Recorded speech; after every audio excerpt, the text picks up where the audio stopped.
सुप्रभात। आप सभी का इस चैनल पे एक बार पुनः बहुत बहुत स्वागत है। आज हम लोग इतिहास में जाएंगे और इतिहास को समझने का कोशिश करेंगे। आधुनिक भारतीय इतिहास का जहाँ से प्रारंभ होता है उसके पृष्ठभूमि को एकदम संक्षेप में समझने का कोशिश करेंगे। आप जैसा कि थंबनेल में देख चुके हैं कि थंबनेल है कि भारत में राष्ट्रवाद का उदय। भारत में राष्ट्रवाद का उदय, तो राष्ट्रवाद शब्द जो है इसको जानना बहुत ज़रूरी है।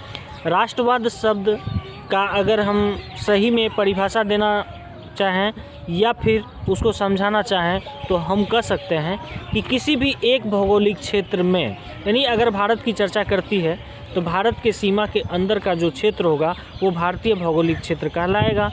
उस क्षेत्र में रहने वाले जितने भी हैं उसमें सांस्कृतिक आधार, राजनीतिक आधार, आर्थिक आधार, ठीक है, ये सारे आधार का एक होना राष्ट्रवाद का होना निहित है। इन सभी आधार के आधार पर या सभी के आधार पर आधार एक होकर जो है एक भावना को दिखाना, ये राष्ट्रवाद है। तो राष्ट्रवाद को अगर हम इस तरह से समझें कि संपूर्ण का जो है इंटेंशन क्या हुआ, एक हुआ, कोई न कोई एक मकसद रहा होगा। अब है कि राष्ट्रवाद की भावना का उदय यानी जन्म क्यों हुआ, इसके पीछे ऐसी कौन सी कारण थी जो जन्म हुआ। तो सबसे पहले अगर हम बात करें तो 1850 के बाद का जो समय है वो आधुनिक भारत के इतिहास को के कैटेगरी में रखा गया है। इसका कारण ये है कि 1850 के बाद ही भारतीयों को लगा कि हम विदेशी जंजीर में जो है अपने आप को बंधे हुए हैं और धीरे धीरे इस जंजीर को तोड़ना है और उनको चुनौती देना है और भारत को स्वतंत्र कराना है, क्योंकि भारत भारतवासियों का है। इस भावना का उदय होने में बहुत दिन लग गया। बहुत दिन लगने का एक कारण ये भी था, कम्युनिकेशन गैप था। आप जानते हैं रेलवे का विकास, पत्राचार पत्र पत्रिकाएँ का विकास और डाक विभाग की स्थापना कम्युनिकेशन गैप को तोड़ा, जबकि ये तीनों चीज़ अंग्रेजी सत्ता के लिए, अंग्रेज़ के लिए अपने स्वार्थ के युक्त था। अपने स्वार्थ से युक्त होकर उन्होंने क्या किया, रेल का विकास किया। क्यों? भारतीय कच्चा माल का सबसे बड़ा स्रोत था। भारत जो है कच्चा माल का सबसे बड़ा स्रोत था, तो बना हुआ माल यानी तैयार किया हुआ माल का सबसे बड़ा मार्केट भी भारत ही था। मेरे कहने का सेंस ये है कि कच्चा माल की सामग्री जो भारत से प्राप्त होती थी उनको ढोक के विदेश ले जाना, फिर उसी से तैयार करके फिर भारतीयों के पास बेच देना, ये एक तरह का शोषण की नीति अंग्रेज़ों ने अपनाई और उसके चंगुल में भारत जो है फंसते चला गया। और उसी समय अनेकानेक भारत में अपने विभूतियों को जन्म देता है और उसमें से भी एक दादा भाई नौरोजी आते हैं और धन निष्कासन के सिद्धांत से संपूर्ण भारत को जगाने का कोशिश करते हैं। और उनका वो सिद्धांत कहता है कि भारत जो है सोने की चिड़िया है। कहने का सेंस ये है कि भारत के सारे धन को लेकर जाके लंदन में छोड़ आना, ये अंग्रेज़ों की नीति का सबसे पहला हिस्सा है। हम जगें, लाला लाजपत राय की बात करें या फिर स्वामी विवेकानंद की बात करें या फिर दयानंद सरस्वती की बात करें, सभी ने मिलकर एक भावनात्मक रूप से भारतीयों के अंदर एक विशेष भावना का जो है भावना को उत्पन्न करने का काम किया। और उनका फलस्वरूप ये हुआ कि विदेशी ताकत को हम चैलेंज दे सकें, चुनौती दे सकें और धीरे धीरे उनके जंजीर को तोड़कर परिणाम स्वरूप भारत आज़ाद हुआ। अब इसके पीछे ये तो मोटे तौर पर जानकारी थी। अब इनके पीछे की कहानी को और इनके गहराई में अगर हम उतरें तो कुछ चीज़ इनके तत्कालिक कारण, राजनीतिक कारण, सांस्कृतिक कारण और धार्मिक कारण को हम अगर थोड़ा थोड़ा करें, नहीं तो वीडियो तो बहुत बड़ा हो जाएगा, लेकिन फिर कभी हम लोग इस पॉइंट पे चर्चा करेंगे। तो 19वीं शताब्दी के उत्तरार्ध में जो है भारतीयों में क्या हुआ कि राजनीतिक, धार्मिक और सांस्कृतिक, ठीक है, और आर्थिक, ये भावना का जो है उदय होना शुरू हुआ। यानी भारतीयों को लगा कि अब हमें जगना चाहिए। अब यहाँ देखिए, ध्यान देने की बात ये है, सबसे बड़ा क्या था, कम्युनिकेशन गैप था। भारत में क्या थी, नॉलेज की समस्या थी। एक कम्युनिकेशन गैप था कि उत्तर भारत का लोग जो भाषा बोलता था, जो बोली बोलती थी, दक्षिण भारत के लोग उस बोली को, भाषा को नहीं समझ पाते थे। अन्यथा मेरी समस्या मेरे तक रह गई, उनकी समस्या उनके तक रह गई। इस समस्या का सामना अंग्रेज़ को भी करना पड़ता था। तो अंग्रेज़ ने सबसे पहले क्या की, अंग्रेजी शिक्षा नीति लाई। शिक्षा नीति लाने का उनका उद्देश्य ये था कि भारतीयों को एक कलर के रूप में तैयार करना, ताकि उनका कम्युनिकेशन गैप टूट सके और उनसे ज़्यादा से ज़्यादा शोषण किया जा सके।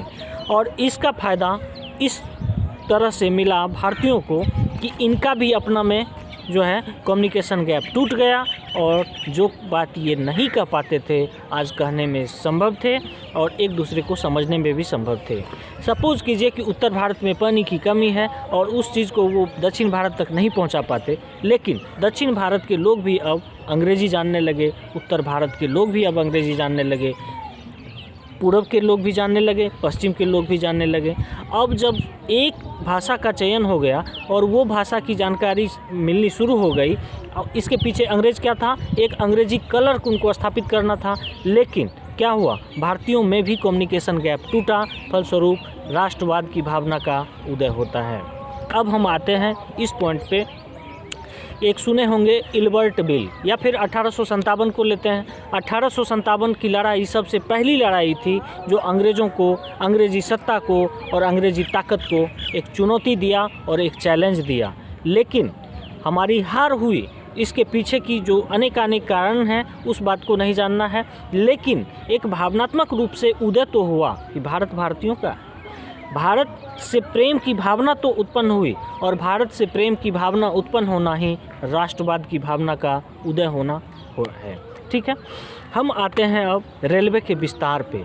रेलवे के विस्तार करने का अंग्रेज़ का उद्देश्य क्या था, धन को ले जाना, फिर पका हुआ माल को ले आना, कच्चा माल को ले जाना, पका हुआ माल को ले आना। भैया ऐसे में कैसे होगी, जब कच्चा माल आप ले जाओगे, पका हुआ माल मेरे ही पास बेचोगे तो मेरा क्या होगा।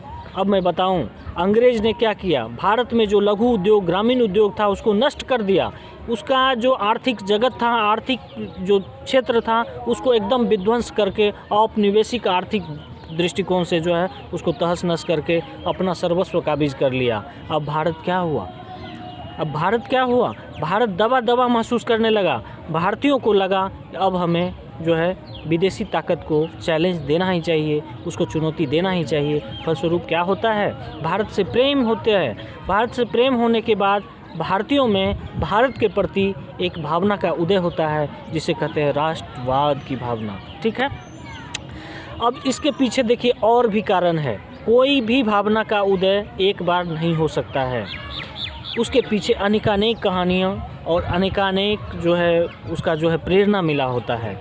आप याद कीजिए 1776 ईस्वी में अमेरिका का स्वतंत्रता संग्राम, अमेरिका स्वतंत्रता संग्राम के तहत अमेरिका की जो क्रांति थी ब्रिटेन के खिलाफ, ये बहुत बड़ी जो है प्रेरणा थी भारतीय के लिए।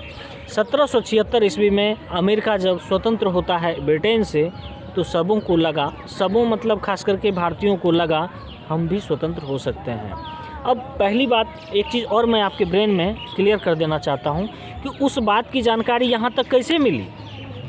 अमेरिका स्वतंत्र हुआ कि चीन जो है, चीन पर जो है जापान का विजय हुआ, रसिया पर जापान का विजय हुआ, आखिर इस बात की जानकारी भारतीयों को कैसे हुई, ये सबसे महत्वपूर्ण चीज़ है। और इस चीज़ को आप जब तक नहीं समझेंगे तब तक राष्ट्रवाद के चैप्टर को आप समझना छोड़ दें। ठीक है, इस चीज़ के लिए ही भारत की विभूतियों ने अपना अहम योगदान दिया। अगर मैं बात करूं स्वामी दयानंद सरस्वती की, उन्होंने सबसे पहले क्या कहा, वेदों की ओर लौटो। वेदों की ओर लौटो मतलब क्या, अपनी जो पुरानी संस्कृति है, अपना जो पुराना कल्चर है उसको पकड़ो। ठीक है, ये विदेशी क्या कर रहा है, उसको तोड़ रहा है, उसको जो है एकदम नष्ट करने में लगा हुआ है। इसलिए मेरा जो पुराना था वही सबसे बेटर है, भारत भारतीयों के लिए है। विदेशी शासन से अच्छा है स्वदेशी शासन। ठीक है, स्वदेशी अपनाओ। आखिर ये चीज़ जो है भारत में भारतीयों के अंदर एक भावना का उदय करता है, जिसका नाम है राष्ट्रवाद का उदय। ठीक है, उसके बाद आता है राजा राम मोहन राय। इन्होंने क्या किया, एकजुट करने के लिए विभिन्न महोत्सव का आयोजन किया, जिसके कई महोत्सव आज भी प्रचलित हैं मुंबई में, खास करके गणेश महोत्सव। ठीक है, तो इस महोत्सव के माध्यम से भी क्या हुआ कि लोगों में एकता की भावना जागृत हुई और उस एकता की भावना में क्या था, राष्ट्रवाद का बीज निहित था और राष्ट्र के प्रति एक प्रेम की भावना की जागृति होती है। ठीक है, स्वामी विवेकानंद आते हैं, उन्होंने बढ़िया बढ़िया व्याख्यान दिया, भारत क्या है भाई, जीरो से हीरो बनने का सफ़र उन्होंने बताया। उसके बाद सामाजिक सुधार आंदोलन कई चले।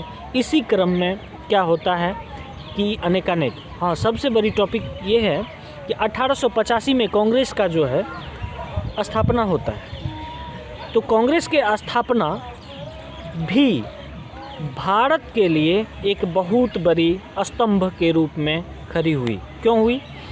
क्योंकि एक ऐसी संस्था जो भारतीयों की संस्था हो और भारतीयों के बारे में सोचे और भारत के लिए जिसके अंदर प्रेम की भावना हो। तो कांग्रेस का स्थापित होना, कांग्रेस पार्टी का स्थापित होना इस चीज़ का था कि एक समानांतर जो है बनना शुरू हो गया है।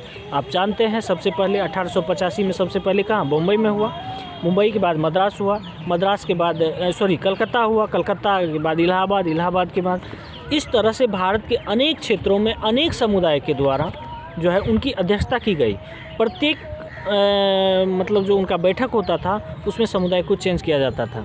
इसका कारण था कि उस माध्यम से भी लोगों में इसका प्रचार हो सके, प्रसार हो सके, लोगों में देश की भावना के प्रति, देश के प्रति एक प्रेम की भावना जागृत हो सके और उस जागृत भावना का एक ही उद्देश्य होना चाहिए, भागो तुम, भागो तुम। कौन? अंग्रेज़ भागो। ठीक है, क्योंकि देश हमारा है। तो बाद में धीरे धीरे ये भी जो है मतलब गरम दल नरम दल, तो ये हो गया डिटेल की बात, उस पॉइंट पे हमको नहीं जाना है। तो सबसे बड़ी क्या हुई, अंग्रेजी शिक्षा जो कम्युनिकेशन गैप था उसको तोड़ दिया और कांग्रेस का जितना भी अधिवेशन होता था उसमें एक लैंग्वेज बनी। अब क्या था कि दक्षिण भारत की जो समस्या था उत्तर भारत के लोग जानने लगे, उत्तर भारत की जो समस्या था पश्चिम भारत के लोग जानने लगे, पश्चिम भारत की जो समस्या थी जो पूर्व के लोग जानने लगे। क्या हुआ?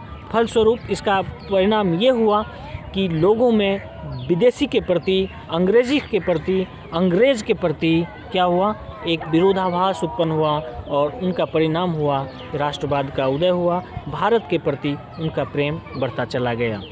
इल्बर्ट बिल के संबंध में आप सुने होंगे, ये एक प्रशासनिक व्यवस्था का एक था जिसमें जुडिशियरी सिस्टम के लिए उसका ऑल इन ऑल कोई अंग्रेज ही होता, यानी कोई भी केस हो तो उसका जो मुख्य न्यायमूर्ति होगा जो उसका जजमेंट देता वो अंग्रेज ही होता। और एक चीज़ आप सुने होंगे, सिविल सर्विस में क्या किया था कि वो जो है एज को कम कर दिया गया था। ठीक है, आप सुने होंगे कि भारत में जैसे सुभाष चंद्र बोस भी थे, उन्होंने भी क्वालिफाई किए थे। ठीक है, तो अनेकानेक ऐसी स्थिति थी। तो मेरा उद्देश्य ये था कि राष्ट्रवाद क्या होता है, इस चीज़ को आप ब्रेन में सेटअप कर लें तो आधुनिक भारत समझना आसान हो जाएगा।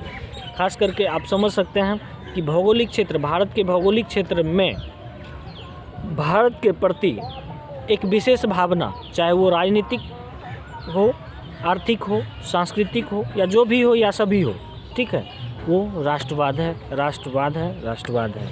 आशा करते हैं एक छोटा सा क्लिप था, और ज़्यादा इसके डिटेल में जाएंगे तो वीडियो बहुत लंबा हो जाएगा और मेरा उद्देश्य है ज़्यादा लंबा वीडियो नहीं बनाने का। ठीक है, तो अगर आप लोग का प्यार मिला तो इसे आगे भी हम लोग चलेंगे। अभी इसमें बहुत सारे हैं, एक मैं थोड़ा सा आपको ट्रेलर दे देता हूँ कि विदेशी जो थे, यानी ब्रिटेन के जो भी शासक यहाँ रहे, अनेकानेक जो है कानून लाए और सारे कानून का एक ही उद्देश्य था, भारतीयों का शोषण करना, शोषण करना, शोषण करना। आप जानते हैं ज़मीन से, कृषि से संबंधित कई इस तरह के शोषण किए, महलवारी प्रथा लाए, ज़मींदारी प्रथा लाए, उसके बाद रैयतदारी बंदोबस्ती लाए। ठीक है, इस तरह से जितनी भी थी वो सारे की सारी का उद्देश्य यही था, शोषण करना, शोषण करना, शोषण करना। उस शोषण के विरुद्ध कभी न कभी आग को तो भड़कना ही है। फिर बाद में 19वीं शताब्दी के इर्द गिर्द जो है अनेकानेक देश विभूति आते हैं और अपना अपना जो है व्याख्यान देते हैं। आप जानते हैं कि उसी क्रम में, यानी 1850 से 1900 के बीच में जब समाचार पत्र और पत्र पत्रिकाओं का बोलबाला होने लगा तो पत्र पत्रिका के माध्यम से हमारे देश के सुपुत्र अनेकानेक ऐसे मतलब हैं जो अपना बयान जो है देना शुरू किए और उस चीज़ को भारतीयों ने पढ़ा और समझा और तब जाना कि अंग्रेज़ ने किस तरह से मेरा शोषण किया और आगे उनका क्या प्लानिंग है। फलस्वरूप क्या हुआ, उनके प्रति विरोधाभास की भावना जागृत हुई और क्या हुआ, राष्ट्रवाद का उदय हुआ। दोस्तों, राष्ट्रवाद एक अच्छा टॉपिक है, इस चीज़ को आप जितना पढ़ेंगे उतना अच्छा होगा।